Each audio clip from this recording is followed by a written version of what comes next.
Here we are at GameBehemoth. My name is Jacob, and I'll be doing a Let's Play Dota for you today. Now, we've already begun this random draft match. I will be on the dire side. My name, Captain Haas, Pew Pew Multi-Shot.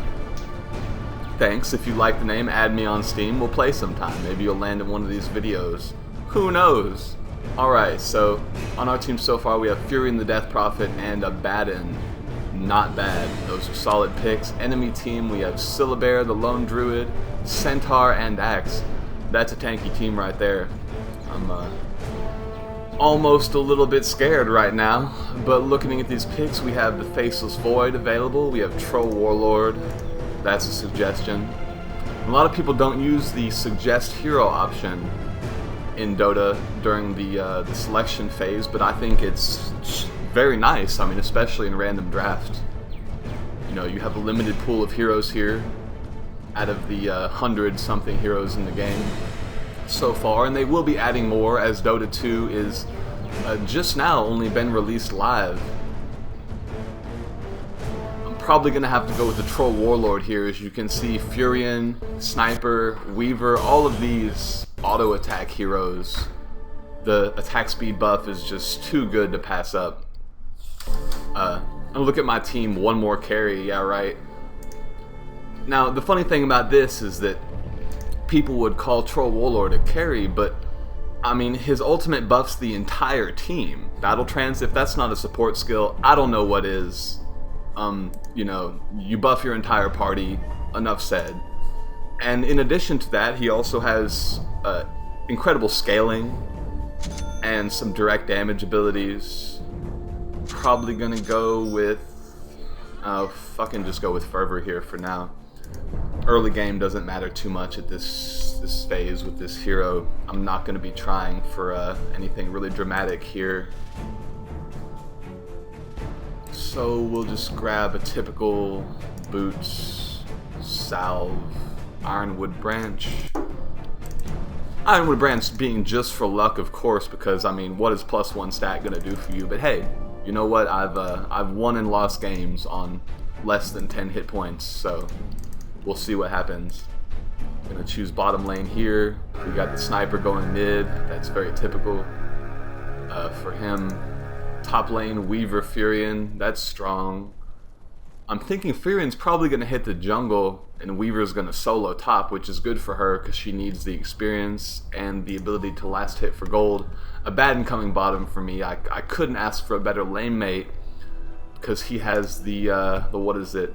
A photic shield. Yes, kind of an awkward term there, but that shield absorbs damage and then returns the damage in an area of effect. Very efficient ability. And Abaddon is definitely one of my favorite heroes in the game, so very glad to be laning with him right now. You see, I'm trying to block these creeps. I don't know why. It's kind of ridiculous, but it just pulls them back a little bit closer to our tower and hopefully gives me a little bit more of an advantage when it comes to last hitting and denying the creeps against the enemy team. As you can see, the Centaur denied me right there. It was a little bit slow on that last hit. Got that one. And you can see the Abaddon using his Aphotic Shield. That little burst you saw was the area of effect damage being returned to the enemy team. So right now, this laning phase, really just trying to collect some gold. As soon as I can hit level 6, 7, I'm gonna run off and start creeping Ancients. Hopefully I can get some lifesteal by then. Will make my my momentum for farming much better this game. Centaur trying to deny me on that creep. His attack damage was too low and I got the last hit. So see how these other lanes are doing. Sniper mid against Lina. That could be a good lane for him. He seems to be doing pretty well. He just harassed the Centaur a little bit. Yeah, take that, you. Top lane, Weaver soloing against the Lone Druid, obviously, and Furion hitting the jungle. Very good for them. They'll be getting the maximum experience and gold per minute they can get off of those lanes. Be teching Whirling Axes here. I'm really tempted to get a Poison Orb, but you know, I haven't taken much damage yet. And we seem to be doing alright in this lane. I'm just gonna chill for a minute and see what happens to these. Baden looks like he's placing some wards. That will be essential if the mid lane tries to come down through the river and gank us in our lane. Lina has powerful stun and direct damage abilities, so it would be very bad for us if she appeared out of nowhere, started casting on us. Could almost guarantee that one or both of us would die in our lane. Although with Abaddon being here, it's not so likely that we would die since he has the shield ability, obviously. Let's just tech some Berserker's Rage here. I'm gonna grab some additional strength points. This will increase my ability to resist harassment early game. Oh, Faceless Void, what is he doing here? Being a little bit aggressive. Looks like they were tri-laning bot now. Call some shots on the Centaur just to piss him off. Yeah. Yeah, get in there. Baden throwing up the shield. Faceless Void coming in for some attacks. He's not going to do much at this stage in the game. Faceless Void, very late game hero, very good scaling. Not very effective early game. He's very fragile, agility carry hero. All of his abilities depend upon attack speed and damage to be effective. So we could be seeing a lot more of him late game. In fact, he could very easily ruin this game for us and my team if he gets enough farm off. Gets his Battle Fury by maybe 15 minutes. I'm going to go ahead and pop this Healing Salve. Fucking attack this Centaur Warrunner. Throw some axes. Take those axes. Yeah. Oh, axe coming in here from the enemy team trying to cast Battle Hunger, and I'm fucked. They got first blood on me. That was an effective gank by this hero. He was clearly in the enemy jungle during this time. Didn't see him. But that's not a problem, you know. First blood kills. Early game, your hero respawns very quickly. You lose very little gold for dying. Later game, it's a much more serious proposition. You can be out of the game for as many as 60 seconds, 80 seconds even, almost 90 seconds at maximum level. Can be very crippling to your team fight ability if you don't buy back or if your team can't defend by themselves. So right now my hero is affected with Battle Hunger. I really need to score the last hit on one of these units, and even though I had the opportunity there, I fucking failed, fucked that up, took some extra damage. It's not too bad. It looks like he had a low level Battle Hunger. So I'm gonna go ahead and level up Whirling Axes, because when I switch into melee form like this, it will increase the damage the axes do to the enemy heroes in area of effect. Allow me some extra hit ability. These guys trying to fuck with me. Pop those Whirling Axes now. Switch to range. Pop the axes again. Oh, there was no one there. Alright. And here comes the axe again. He's going to try to Battle Hunger me. It looks like I have enough hit points right now to withstand this damage over time ability. As you can see, my hit points steadily decreasing, but not enough to kill me. I'm going to go back to the fountain and heal right now. So let's take a look. Furion still in the jungle. Obviously, he is a late game hero as well. Teching the double Gloves of Haste. That's an interesting strategy, but undoubtedly he will make one of these Gloves of Haste into a Hand of Midas to increase his farming ability, and the other one probably turn into Power Treads for more attack speed and a stat buff.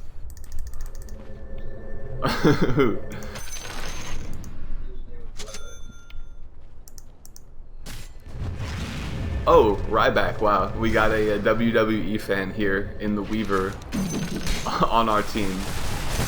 Well, hopefully he is as strong as Ryback and won't fuck us over. I'm gonna go ahead and buy a TP scroll here and get down to my lane. Oh, it's so slow.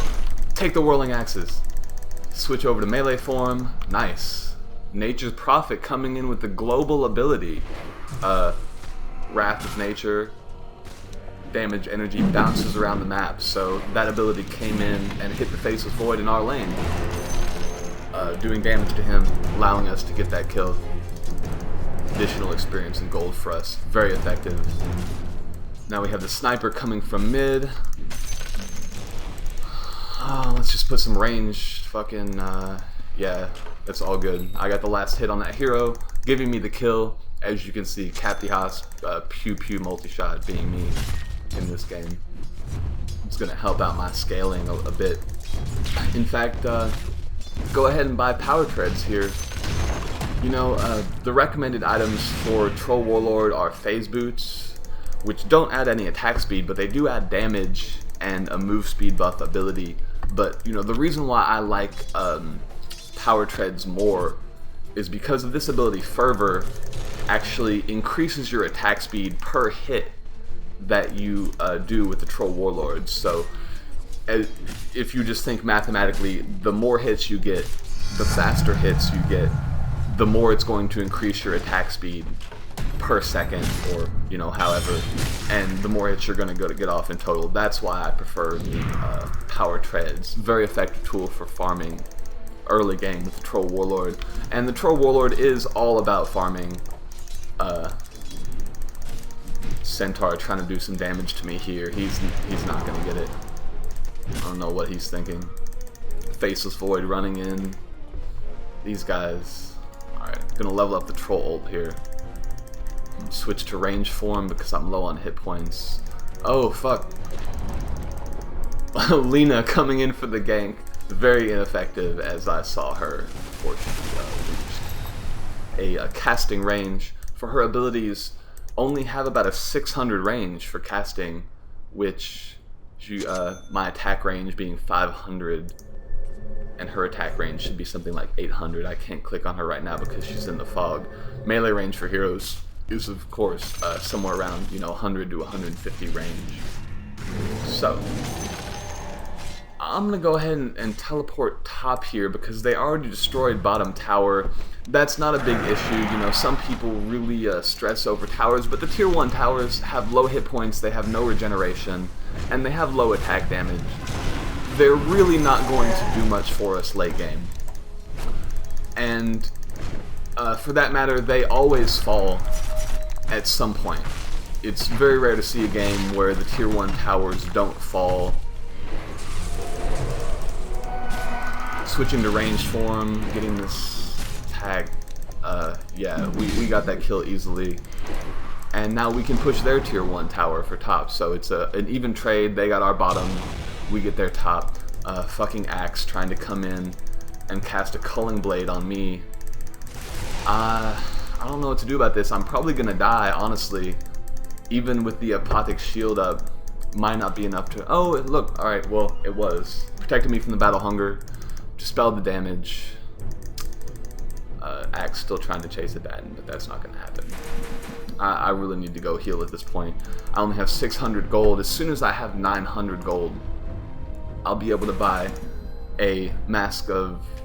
Morbid Mask, actually, which will give me lifesteal and allow me to pretty much neutral creep indefinitely for extra gold and experience. Which will be essential for my hero, mid and late game. You see, only 11 minutes have gone by so far. Not doing great in terms of creep score. I have 16 last hits. Ideally, you would want to have at least 2 last hits per minute, and which would be, you know, 22 last hits or more at this point in the game.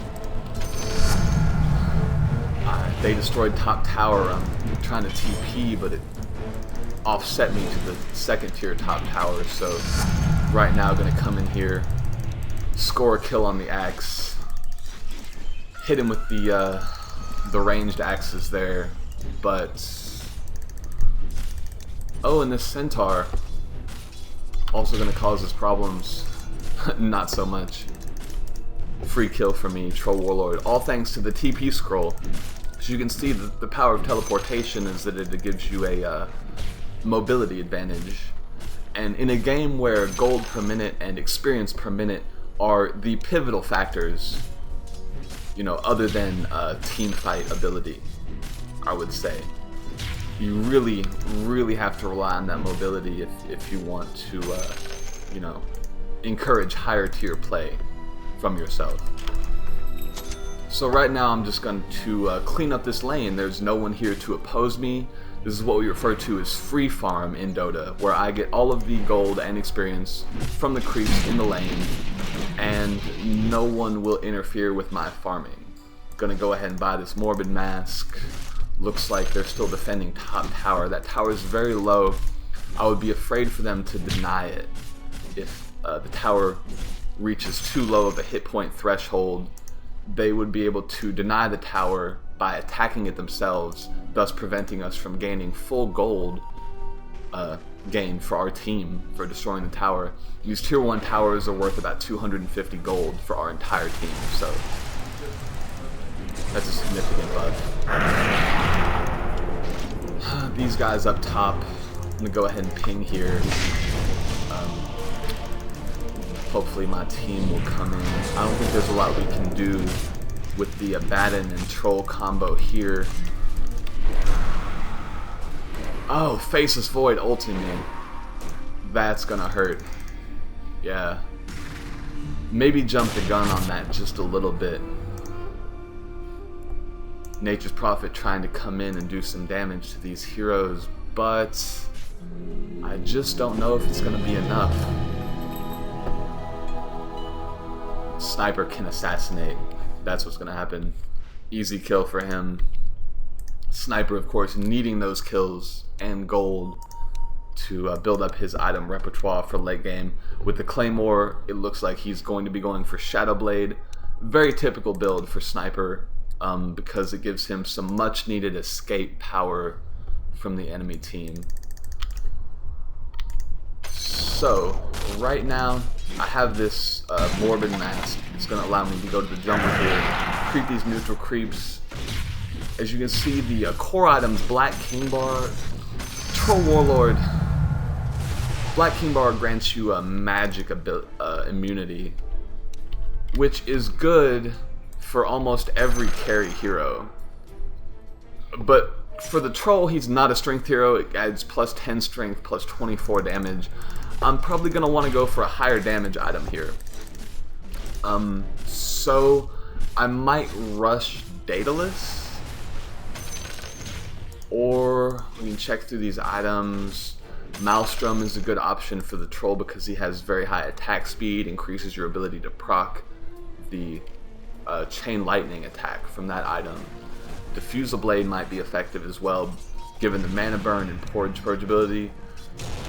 The only problem is that it conflicts with the lifesteal from the Morbid Mask or any of its upgrades, as they're both unique attack modifiers. In Dota 1, this was referred to as an orb effect, because there were orbs in the game that would add to your attack a unique modifier, such as splash damage, lifesteal, poison ability, cold, slowing attack, different things like that. So these unique attack modifiers, once again, do not stack.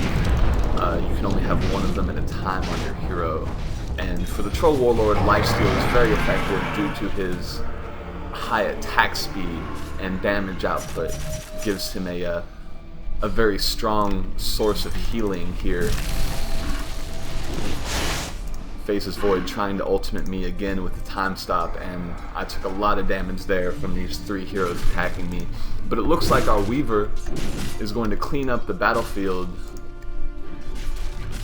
Yeah, she has very easy access to the Slayer Lena there, and the Lone Druid. She's probably not going to be able to attack. All of these heroes have too many hit points. Lone Druid's transformation, adding him extra hit points to his hero, giving him a little bit of extra tank ability, and also the ability to melee rather than attacking at range. which affects certain items. If you, for instance, want to get a Basher, which is actually disallowed for this hero because he already has an innate bash ability on his Berserker's Rage. So another typical thing to do might be to grab a Battle Fury with the Troll. I'm not gonna do that. Like I said, probably gonna rush for a Critical Strike ability. But grabbing the Quelling Blade, this item is very important. I can't stress how important this item is. For all of you that don't know what it does, it adds about 32% to your melee damage bonus, which translates directly into, 32% increased farming speed ability for your hero if you're going to be attacking neutral creeps and not enemy heroes. The damage bonus only applies towards creeps, meaning non-player units in the game. But this also applies to ancient creeps, which are a very, very lucrative source of gold and experience. So we'll be creeping some of those very shortly. As soon as we clean up this lane they've pushed towards us a bit here. It's just free farm for us. I don't mind. In fact, I don't mind losing tier 1 towers at all. Some people would disagree with me, but when you lose the tier 1 tower, the lane inevitably pushes closer to your base. Let's see if I can mark on the mini-map. Normally the tier 1 tower would be right about here, but the tier 2 tower, you have all of this extra farming room here where you would not normally be able to engage the creeps because the tower would kill them and repel them back towards the enemy team, thus granting the enemy team more ability to farm gold and experience. So, in my opinion, lose those tier 1 towers as quickly as you can. Don't bother defending them. Definitely don't bother dying to defend tier 1 towers because that's only going to give the enemy team more gold and experience and completely defeat the purpose of trying to defend the tower in the first place. Tier 2 towers you want to preserve partly because they keep the enemy creeps off of your barracks and base towers here, being the tier 3 tower.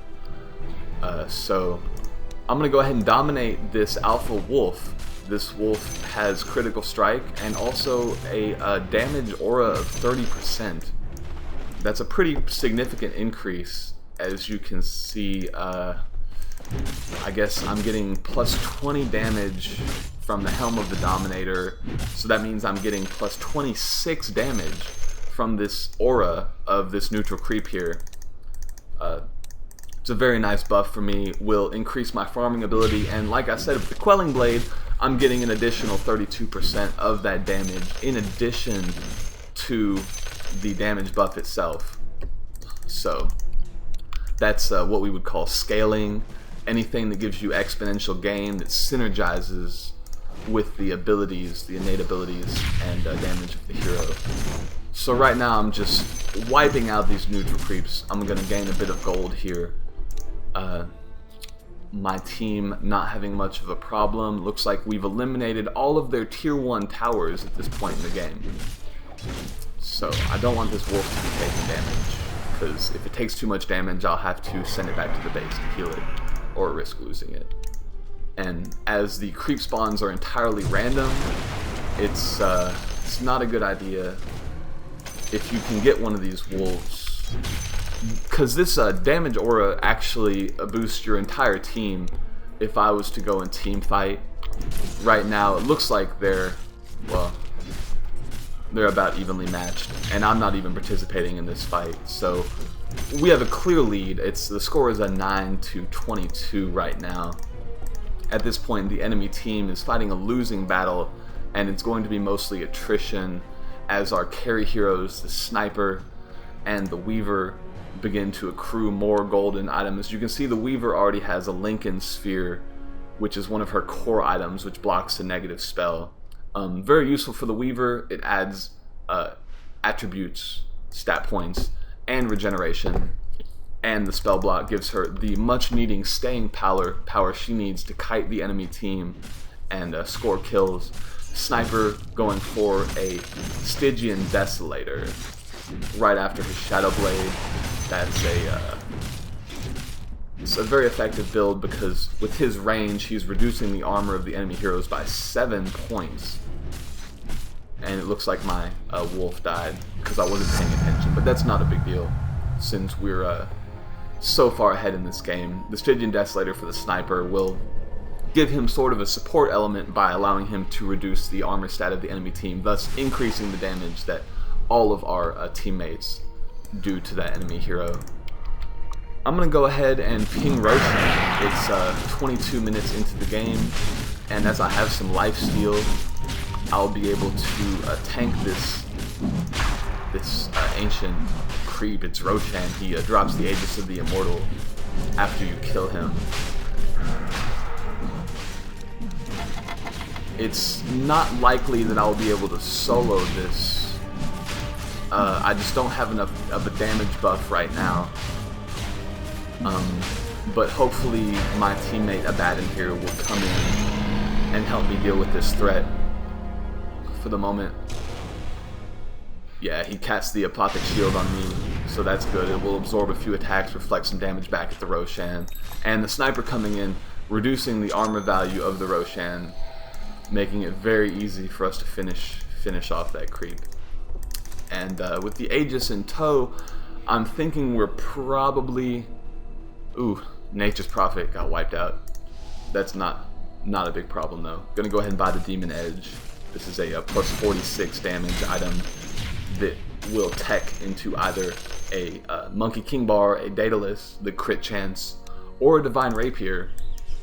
If I was feeling really cocky, I might just start building rapiers early in the game like this. I've done it before, you know, I like to live dangerously. But in this case, I don't even think we necessarily need the 300 damage buff from the rapier, so I'm probably just going to build a critical chance item and go ahead and push these enemy heroes back into their base. As you can see, they're calling out good game right now. We're ahead by 14 points. That's a pretty significant lead. But you know, I've seen epic comebacks in Dota. You know, you don't want to stop fighting. Certain team compositions, certain combinations of items can definitely give you a significant advantage. And I'm getting fucked here with the Aegis. Gonna respawn right away, pop some whirling axes, throw them back that way. Lina went ahead and ulted me. As you can see, that did over half of my hit points from her ultimate ability, Laguna Blade. But in that sense, it was probably a waste of her ultimate since it didn't kill me. Now I could go back to my base and heal right now, or I could just go and attack these neutral creeps because I have lifesteal and heal that way. So yeah, it's a win-win for me. I get the golden experience from the neutrals. I also get to heal back up some of my hit points. This is a very effective strategy mid-game for carry heroes because obviously going back to the base to heal takes time, and time is mana, as the Silencer would say, the most essential component of this game. Damage per second, experience per minute, gold per minute, all of these things play a significant impact on the outcome of the game. I can't tell you what my my gold per minute right now is, but as you can see, my last hits are at 70 plus right now, and it's only 30 minutes in the game. That's over 2 last hits per minute. Not even that good, honestly, for this hero. I could be doing better. There are people who know how to play heroes like Alchemist and Phantom Lancer who will accrue over 1,000 gold per minute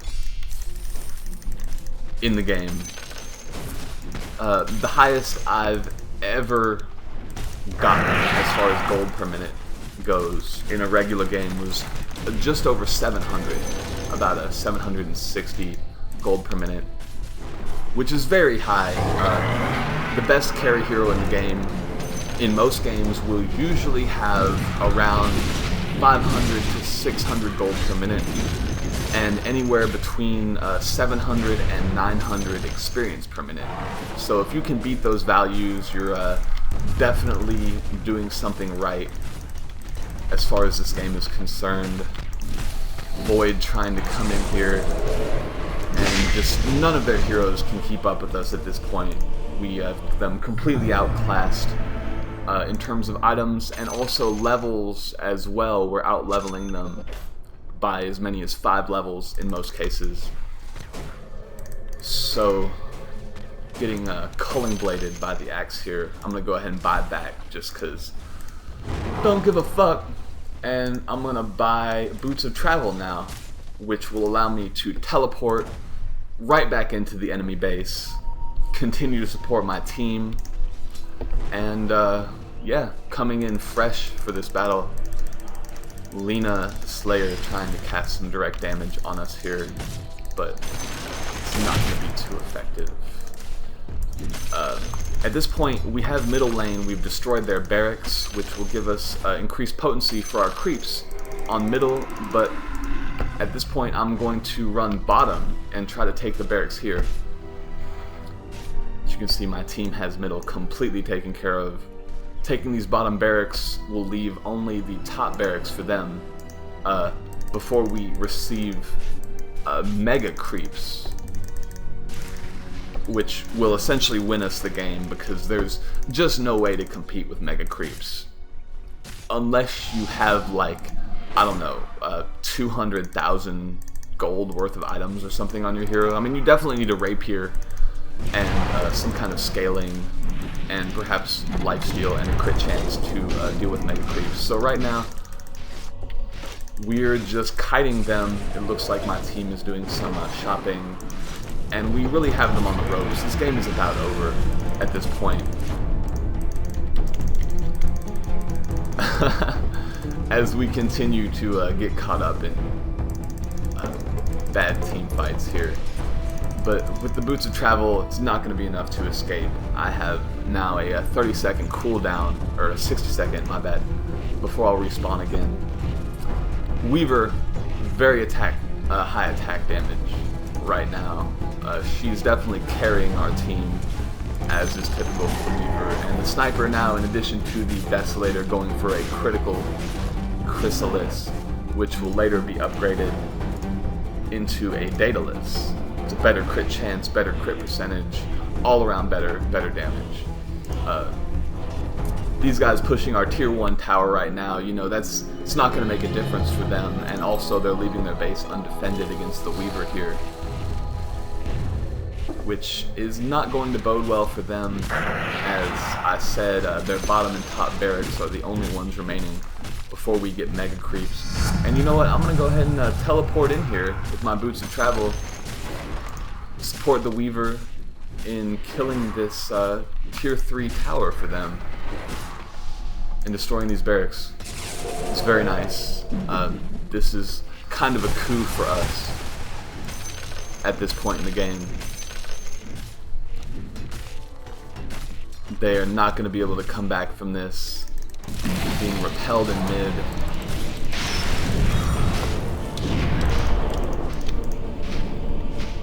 So, yeah, wrapping things up, I really hope you enjoyed this video, giving you a little demonstration, a little taste of Dota 2 with hero Troll Warlord,